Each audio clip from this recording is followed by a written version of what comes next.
Yeah. So, to minimize, and what we're going to try to do here, we're too far behind, right? We're out of here at 4, right? You said 4:30, but 4:30, okay, good. Yeah, so we're good. So we're going to do this little practice forum. I'm going to walk through these 5 choices, and I'm going to get 3 of y'all to volunteer to facilitate. And then we'll kind of go back into facilitation mode. This is just a 1-page framing on childhood obesity, so you'll have to be one of the facilitators because this is one of your issues, I think. We'll see who else wants to do it. So another kind of NIF simple framing. So you can start kind of looking at that a little bit. I purposely, when I do my training, we try to throw people in before they feel they're ready, right? Particularly because I work with really smart students. You know, they're honor students that apply for my program, we get to handpick them. And they normally think this is going to be pretty easy, right? So the sooner I throw them in to try to facilitate, the more they realize, like, man, I'm doing 10 things at a time. So then they take the lectures and the discussion a little more seriously as they got to go through. But this page 57 is kind of the easy, kind of quick. Here are 5 basic moves that basically facilitate. This is all encompassing. There's other moves facilitators make, right? But if you get these 5 moves down, you're in pretty good shape. Before the 5 basic moves, the first thing that we normally do is a starting question. My starting question for every approach was a very broad one. It's the first initial reactions. What do y'all think about this approach? What do you like? What do you not like? I add the what do you like or not like just to frame it that that's the conversation we want to have is appreciations and concerns, right? Again, to kind of frame the notes. But then there's 5 other moves that we make. The first move is move on. You notice that almost every single time someone wanted to talk, right? Most times there was 2 or 3 hands up when I asked the question, and I kind of had to organize things. So I think I gave you the next page too, right? Yeah, 58. So 58 talks about stacking. What stacking is, y'all might already know this as professors, it's just the order of people talking, right? So people raise their hands, I might have said, okay, we'll start here, and then we'll go here, and then we'll go to Ashley or whatever, right? We do the stacking because if you don't, people, if it's first one to talk wins, right? Everyone is focused on raising their hand and getting my attention or whatever. So by me acknowledging, or the same thing, as someone was talking, if someone else raised their hand, I try to look at them, make eye contact, and kind of point to them, okay, I see you, right? So they can stop focusing on getting my attention and hopefully actually listen to the person already talking, right? But this is another thing that we learned that, again, people showed up because they care about the issue. They decided to spend their time, right? So when I asked the question, normally everyone wanted to talk, right? So say I asked the initial question, 5 people want to talk, I let you talk first. You start, you say something for 2 minutes, but you both raise your hand. So I call, well, here, then here, and she says something really interesting, or provocative, or controversial, or whatever, right? But if I go to you next, right, you're not responding to her because you raised your hand before she talked, right? So we realized if we followed the stack, we would have an individual collective opinion. We would not have interaction. We didn't have discussion, right? So then we recognized that the stack is not the next person to speak, right? The next person in line is almost like the next person to change the topic, right? So as a facilitator, if 3 people were in line, go here, then Ashley, and then you spoke, when you finish speaking, I have a decision to make, right? Do I go on to the next person, or do we talk about what you talked about first, right? And we saw that from the very beginning, right? I think Thomas was the first. Oh no, maybe we're good. The question becomes, because you have this impulse, like, I want everyone to talk first, right? But then the first person says something that you want to dig deep into, right? So what I would do is, if you said something that's interesting enough that I wanted to spend some time on, I wanted to do depth versus breadth, right? I might say, okay, I know you're next, right? But let's stick with this for a minute, right? Or I might ask them different questions with that, and you'll see the different questions that we can ask, right? That's one of the basic moves of a facilitator. Just because you have 5 people in line, right? You want to honor the stack. So I normally would say, I know you're next, but, right? And then after we kind of go through, okay, so who, you want to go. But again, it's that concept of the stack is the next person to kind of start a new thread of conversation versus the next person to speak. Right? And one way to visualize this is the notes, and again, we probably didn't get it. I didn't pay too much attention to this because, again, there were too much behind me, right? But what I want notes from this is like, here's a topic, here's 4 or 5 comments about the topic. Here's another topic, and here's 4 or 5, instead of here's 20 comments, right? The topic and 4 or 5 comments means people are interacting, right? So move on is just pick the next person. That's most of your intervention, but that is complicated. Paraphrase. Paraphrasing is huge. I gave you a whole page on paraphrasing. I think I left that one, right? Page 60. Paraphrasing is a critical skill for facilitators for lots of different reasons. look at page 60 for a second. There's a lot of good things that you can do with paraphrasing, and there's some bad things you can do with paraphrasing. Whenever you're paraphrasing, you're really saying that I'm better at words than you are, right? So you want to be careful with that, right? One of my favorite professors that has helped us train is a great paraphraser, but she paraphrases everything, right? So after the 12th speaker, you're like going, okay, enough, right? But essentially note-taking is paraphrasing. Wendy was just constantly paraphrasing. She wasn't writing word for word what you said, right? She was capturing what you said, trying to use your words as much as possible, individual specific words, but summarizing it slower, right? But paraphrasing can be important. I don't tend to paraphrase that much. I probably did a few examples, right? Okay, we train to paraphrase always as a question. Okay, what I'm hearing is this, is that right? Always make it easier for someone to kind of correct your paraphrase or say, no, you got it wrong. That moving from positions to interest and kind of talking about values, paraphrasing is a way to do that. So what I'm hearing is safety is a critical issue for you, right? What I'm hearing is the fact that things are unequal, so you're bringing out values, and that there's a power in paraphrasing that, especially when people disagree with each other, right? It's very hard for people that really disagree with each other to listen to that other person. But your paraphrase might all of a sudden like, oh, that's what they're saying, and shift that conversation. So there's a lot of power, I think, in paraphrase. We have our students do paraphrase practice. We make them watch city council meetings, so the one at a time with a microphone, and pause it between each person, say paraphrase. Right? And at home, they can do paraphrase practice, right? Or watch a debate, right? And after someone makes an argument, pause and say, how would you paraphrase? How would you pull the actual argument there? Sometimes the paraphrase is huge for the note taker. If the note taker is frozen, doesn't know what to write, right? For the facilitator to paraphrase. You can ask other participants, you can ask people to paraphrase themselves. So that intervention when people are talking too much to say, can you summarize? No, I want to make sure we get this in a note right. But can you summarize what you're saying in one sentence, right? You're asking them to paraphrase, right? A great move for conflict when if you teach says that two people are going back and forth, but I like to say is, can someone else help us here? What are we arguing about? What's the difference here, right? Let someone else kind of paraphrase that. A gets them to stop talking, right? It gets someone else talking, right? But it also changes the conflict, gets everyone else to talk about that conflict, right? Instead of them dominating the conflict. So paraphrase is very powerful, but again, it's also difficult. Well, paraphrase also deals with, this is controversial in some ways, you can see, but part of the problem with deliberation is you're relying on people having a quality of being able to communicate well. And some people communicate better than others, right? Some people are better communicators, some people are more educated, some people English is their second language, sometimes it's not, right? So sometimes the facilitator can play a critical role in equalizing things, that people that aren't as good at expressing themselves, the facilitator can hopefully, as a good listener, pull out their idea and paraphrase it, right? But at the same time, that's a power move, right? That's also kind of saying, gee, I'm better at this, So we've got to be careful in that sense of using paraphrase too much to say that I speak better than you, right? I'm a much gooder speaker. But that's part of that process, right? So paraphrasing is a critical part. Jump back again to then the last three basic moves are types of questions, right? And try to model these as we went through. So first is a probing question or a follow-up question. So a probing question is a question to the person that just spoke, right? So I'm digging deeper. I'm getting them to explain a little bit more, right? Very first thing Thomas talked about is I really like math classes, right? I pushed you a little bit on that. And you notice it's called tracking, right? Because you said two things. I like the math classes, but I don't know if I like the businesses being involved, right? So I kind of split that to take them one at a time. Okay, let's talk first about math, right? I asked the probing question first, right? Tell me why is math important to you, right? To kind of get that out a little bit. And then I asked a reaction question. What do people think about that? Right?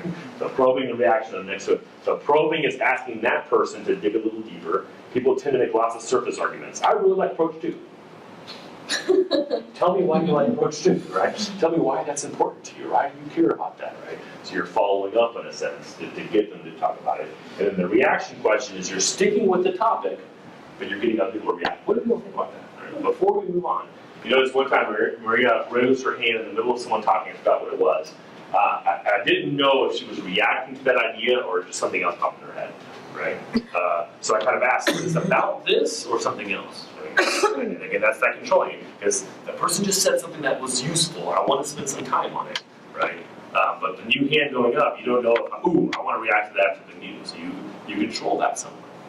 Right? And then hopefully go back to Maria when you're ready to move on. Right? So then the last question is a transition question. This is where you actually change the subject. Right? This is where you as a facilitator, and one of our techniques, I told you earlier that these little 1-page, 2-page kind of handouts, we call them a placemat, right? So the technique, we call it punting to the placemat. Right? This is another way of negotiating the first and second responsibility. You want to be impartial and you want to kind of then control the conversation, but as a facilitator, you know you're ready to switch, right? We beat this idea to death, right? We only got 20 minutes. We want to talk about a few different aspects of this approach, right? So the easiest way to do that without dictating is that, look back at this approach. I didn't have to do this here because y'all were pretty varied and kind of jumped around, right? But looking back at here, looking back at the examples, what haven't we talked about that we need to talk about? Right? I think at least once I said trade-offs, right?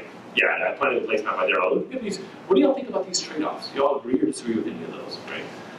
So that's where I'm not saying, look at trade-off number 2. What do y'all think about that? That's much more specific. I might do that, right?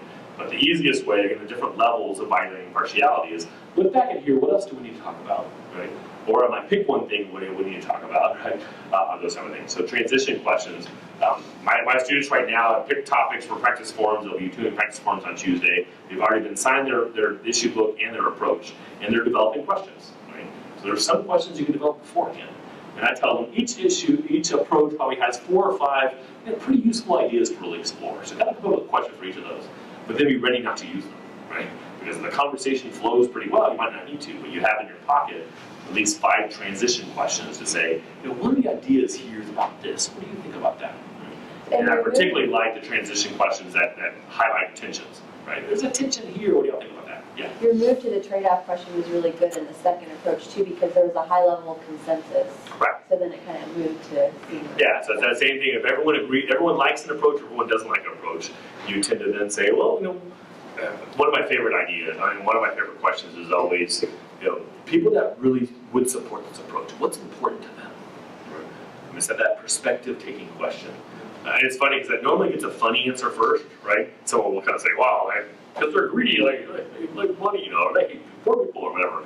And then someone says, well, I guess they might care about, and then it opens up this conversation and they realize when you're really pushing people that disagree with you, what's important to them, right? We don't tend to do that psychologically, right? We want the people that disagree with us to not have good values, right? We want them just to be evil, right? But then when we really think about, okay, what do they care about? How can I make a really good argument against what I believe, right? Is a powerful kind of transition question or a powerful kind of perspective-taking question, right? That you kind of set up, right? So yeah, those are basically the 5 basic moves. You're either moving on, and that's often there's hands up, so it's pretty easy to always just say next speaker, right? You're paraphrasing for a purpose, right? To help the notes, to help dig deeper, to open up the conversation, to help people understand each other. The best paraphrases is when you paraphrase and the person says, yes, that's it, right? That's exactly what I mean, right? Then you feel like, hey, I've made a contribution. You're asking a probing question, which again is a question of that person. You're asking a reaction question, which is getting everyone else to talk about that. Reaction questions are obviously critical for interaction, right? We don't ask enough reaction questions. To get away from the one at a time in the microphone or the individual question of opinion, we need more reaction questions. And then the transition question, obviously the transition question is the facilitator taking the most power, right? I'm going to decide what we're talking about now, right? So you got to be careful of how you do that, and you tend to kind of leave them pretty flexible.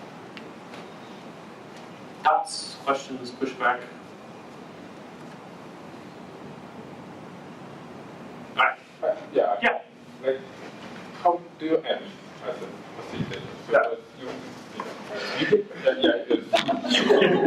I mean, yeah, but We have 2 minutes. yeah. Yeah, no, and it's, normally when we do these in the public, right, the same facilitator does the whole thing, right? So you're transitioning from approach 1 to approach 2, and basically you, like I said before, your impulse is to summarize, and it's so hard to summarize well, right? Part of, you can rely on the notes here, right? So you can, if you feel the need to summarize, you can say, obviously we kind of capture all these notes as we go. That's kind of summary.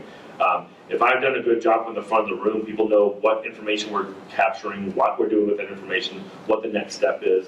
They know that within a week on our website will be the raw, so a lot of that closure kind of stuff is there.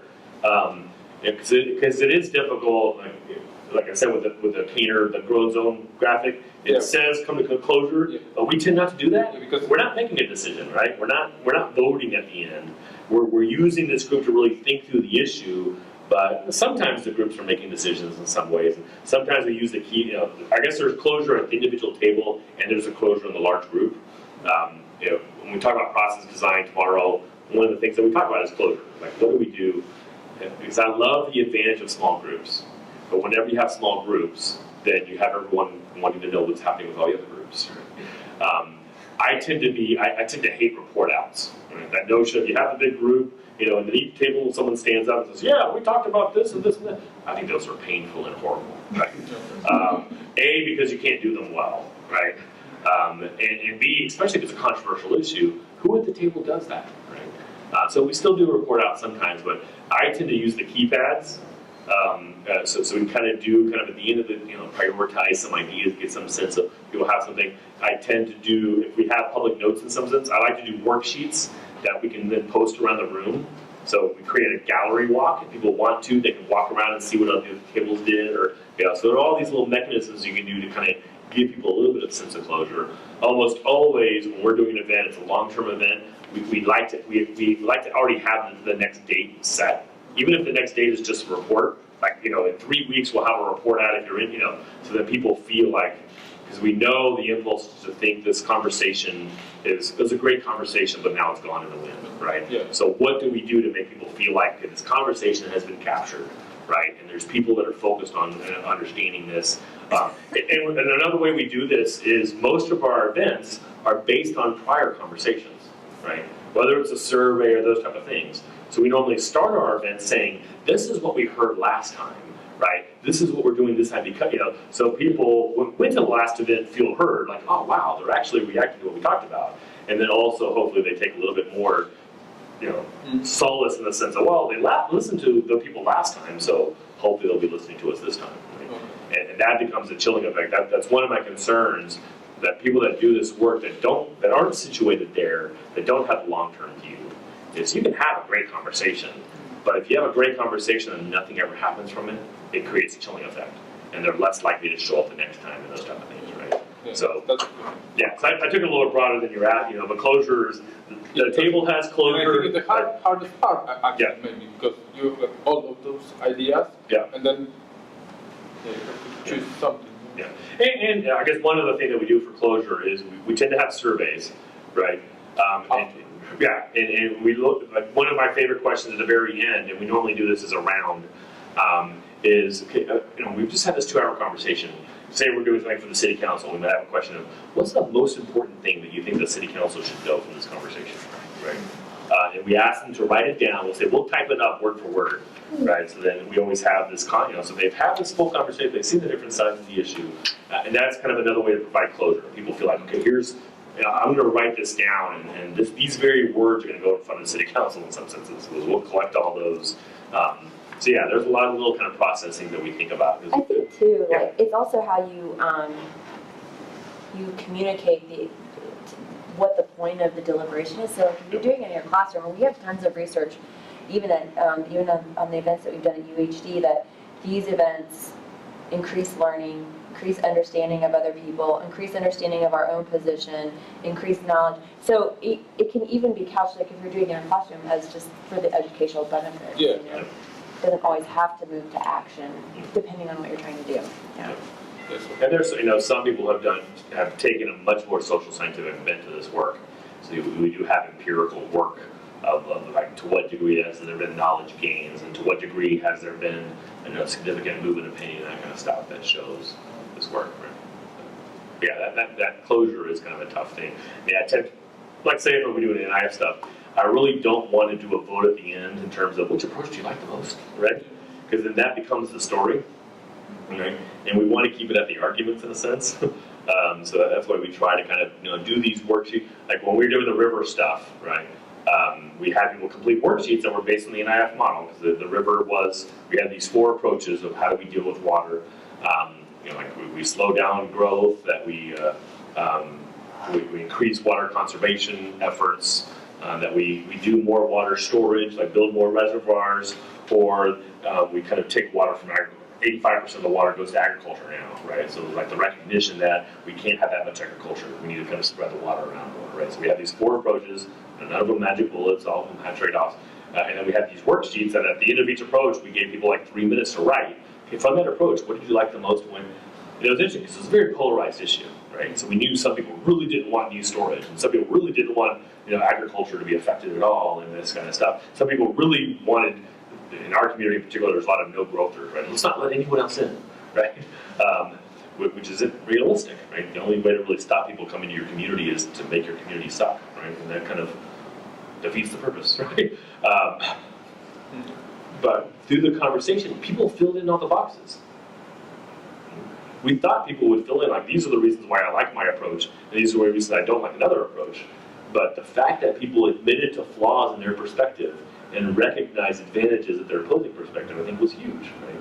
But, so they filled out those worksheets, and after the 4th approach, we picked up the worksheets, and we had a few more questions at the table, but then as there was still conversation, I, along the wall, kind of put these all up. We had all these, easels, and we just taped up every single one of those worksheets, so that people can kind of get up at the end and look at everyone else's work, right? And plus, we told them, as soon as we leave here, I'm going back to my office, I'm scanning all of these, they'll be online by 10 o'clock tonight, right? The raw data from everybody, in a sense, right? And that's kind of some of the transparency, so people really feel leaving, like, this matters, people are listening to this. When people know that the notes taken at the table are going to be typed up in part of the report, they know their specific word is going to be